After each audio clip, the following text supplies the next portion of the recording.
Salut, c'est Trado, je suis content de vous retrouver pour la mise à jour des zones d'intervention pour du trading de court terme. Je rappelle que ce format s'adresse aux traders plutôt expérimentés ou qui cherchent à les devenir. Si vous n'avez pas de méthode, ma méthode pourra sans doute vous aider. Si vous avez une méthode, vous pouvez confronter vos points d'entrée au mien. Et on va commencer tout de suite avec la matrice d'intervention pour le Dow Jones. Et voilà le Dow Jones en données H4. Chaque bougie correspond donc à 4 heures de cotation dans une tendance de long terme qui est baissière, une tendance de fond qui est baissière. La résistance immédiate est clairement identifiée à 32 031 925. On le voit, c'est la zone qui a bloqué les cours précédemment. Et la zone de support la plus proche est celle des 31 280, 31 215. Un peu plus loin, nous avons des supports plus solides, notamment ce support journalier ici, mais on n'y est pas encore. Voilà ce qu'on peut envisager de faire dans un trading, on va dire, classique. Pour l'instant, ceux qui veulent vendre peuvent faire deux choses. Soit on attend que l'on casse le support en clôture, donc une vraie cassure, et à ce moment-là, on pourra initier une position vendeuse avec un stop de protection au-dessus du support H4 et viser notamment la zone de support ici, qui est environ à 29 950. Ceux qui veulent plutôt acheter ont deux solutions. Il y a une autre solution pour la vente, à attendre que l'on revienne sur la résistance H4 des 32 031 925, comme ce qui s'est produit précédemment avec un stop de protection au-dessus. Ceux qui veulent acheter, par contre, à mon avis, ont plus d'opportunités en attendant un éventuel retour sur cette zone orange. Je vous montre la zone orange, je vous montre cette zone-là. C'est la zone qui est entre, on va dire globalement 29 930 et 29 650. C'est une zone de support à la fois journalière et hebdomadaire. Alors, si vous n'avez pas de méthode pour mettre votre stop de protection, qui est quand même la chose la plus prudente que l'on puisse faire, voilà ce que l'on peut faire en utilisant l'ATR. Imaginons que vous décidiez d'acheter sur la zone de support ici, on va prendre un chiffre rond à 29 800. Et bien dans ce cas, vous prenez votre calculatrice, vous mettez le point d'entrée à 29 800 et vous allez mettre un stop de protection en utilisant la terre. C'est que vous allez regarder la valeur de la terre au moment où on y sera.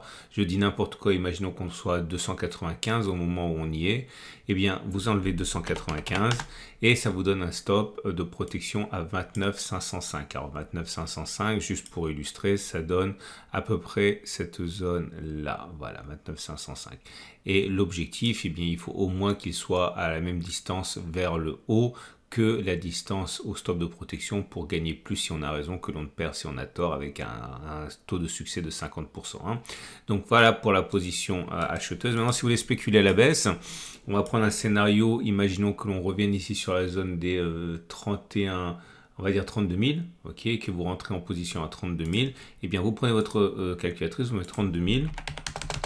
Mais cette fois-ci, vous allez ajouter la valeur d'un ATR. Imaginons que la valeur de l'ATR au moment où on initiera le trade soit 285, je dis au hasard. Donc on ajoute 285, ça vous donne un stop à 32 285 et 32 285, ça veut dire que votre stop de protection, il serait, voilà, bon, à la louche, 32 285. Et là aussi, il faut que la distance entre votre point d'entrée et le stop de protection, eh bien, cette distance soit inférieure à l'objectif que vous visez, de manière à pouvoir gagner de l'argent sur le long terme, même en ayant raison une fois sur deux. Les bougies Akinashi pour terminer, eh bien, ces bougies Akinashi montrent que pour l'instant, ça reste plutôt baissier. Ce sont des bougies rouges sans mèche haute. Autrement dit, il y a plus de chances pour que l'on continue de baisser plutôt que l'on ait fait les plus bas. Et on passe donc au Nasdaq qui est dans une situation assez similaire, avec en données 4 heures une tendance de long terme qui est baissière, une tendance de fond qui est baissière également. La résistance journalière ici elle semble être cassée, mais en fait il n'en est rien. Il faut regarder les données journalières justement parce que c'est tracé sur les données journalières et vous voyez que on a attaqué cette zone, mais on a toujours clôturé à l'intérieur jusqu'à preuve du contraire, donc elle est toujours valable et donc elle repousse les cours jusqu'à preuve du contraire vers le haut. Ce qui nous amène donc à la chose suivante. Ceux qui veulent spéculer à la baisse, eh bien, peuvent le faire sur la résistance H4 ici des 12 500, 12 430, stop de protection au-dessus de la zone avec un objectif au moins égal au risque pris, mais vers le bas.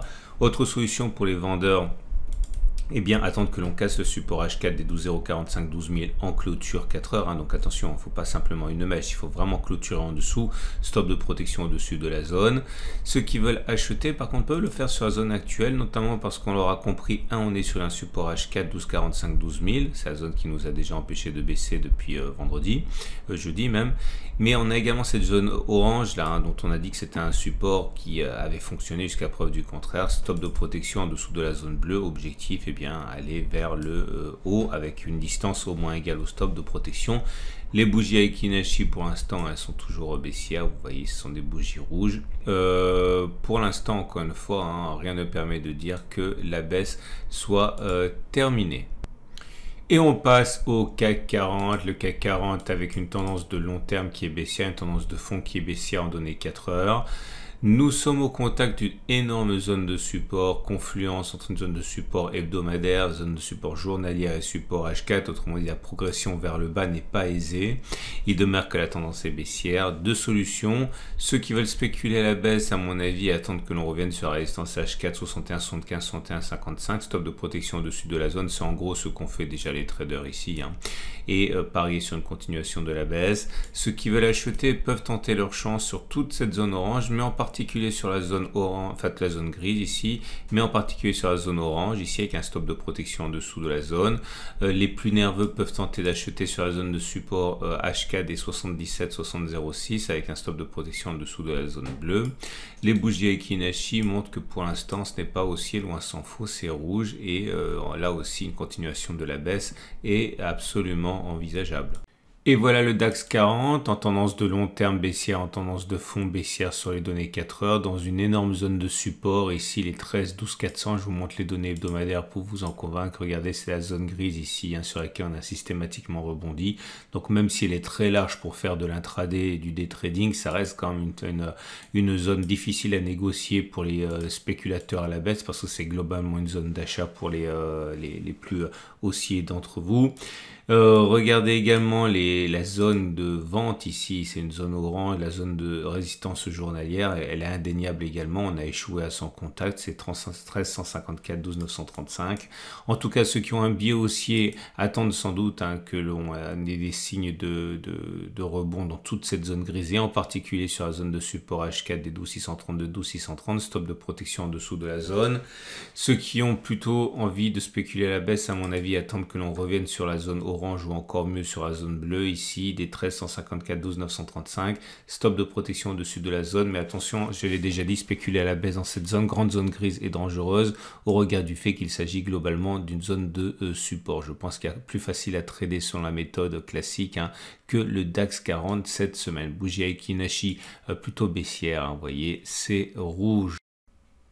Et on passe à l'euro-dollar. Difficile à trader également parce que la tendance est clairement baissière avec une M200 qui descend et une M50 qui descend, mais on est sur une énorme zone de support hebdo, 0,9954, 1,0082. Je vous montre les données hebdomadaires pour voir à quel point cette zone est importante. Vous voyez, c'est cette zone qui depuis juillet 2022 tient, donc on est en dessous là, mais c'est à la fin de la semaine qu'on envisage si elle a tenu ou pas, et la semaine dernière elle a tenu, donc attention à ceux qui voudraient spéculer à la baisse, nous sommes toujours soutenus par cette zone grise, mais en même temps la tendance est baissière, on l'a dit, donc voilà, deux options dangereuses, toutes les deux. Spéculer à la baisse alors qu'on est sur une zone de support, il faudra éventuellement attendre que l'on classe la zone orange, mais je le redis et je le répète, c'est une zone de support hebdomadaire, donc elle peut se manifester n'importe quand jusqu'à ce qu'elle soit battue en brèche en clôture en fin de semaine. Spéculation à la baisse, possible aussi sur la résistance H4 1,0089, 1,0076, stop de protection au-dessus de la zone. Et ceux qui veulent acheter, bien sûr, le support journalier des 0,99,044, là, stop de protection en dessous de la zone orange, c'est également quelque chose qui est envisageable.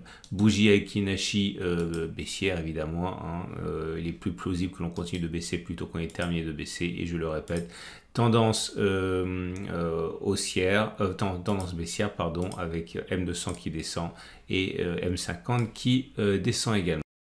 Et on termine avec Bitcoin en tendance de long terme baissière, en tendance de fond baissière sur les données 4 heures. Le support, il est facile à trouver, c'est 19 800, 19 520. Certains achèteront avec un stop de protection en dessous de la zone bleue.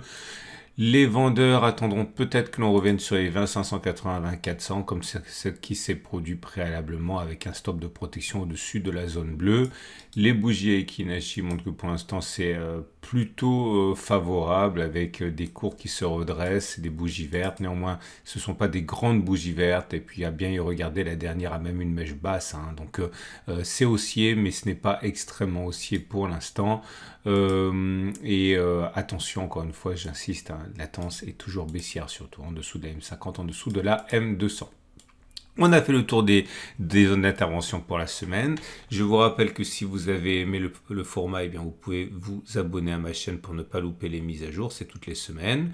Et vous avez également la possibilité d'ouvrir un compte de démonstration avec mon partenaire. Tous ces graphes sont issus de IG, le leader en matière de Turbo 24 et de CFD. Donc n'hésitez pas encore une fois à vous familiariser avec les produits qui vous sont proposés si vous voulez passer au trading de court terme avec un courtier sérieux. Je vous souhaite une excellente journée et je vous dis donc à la semaine prochaine pour la mise à jour du format et en attendant des vidéos tous les jours.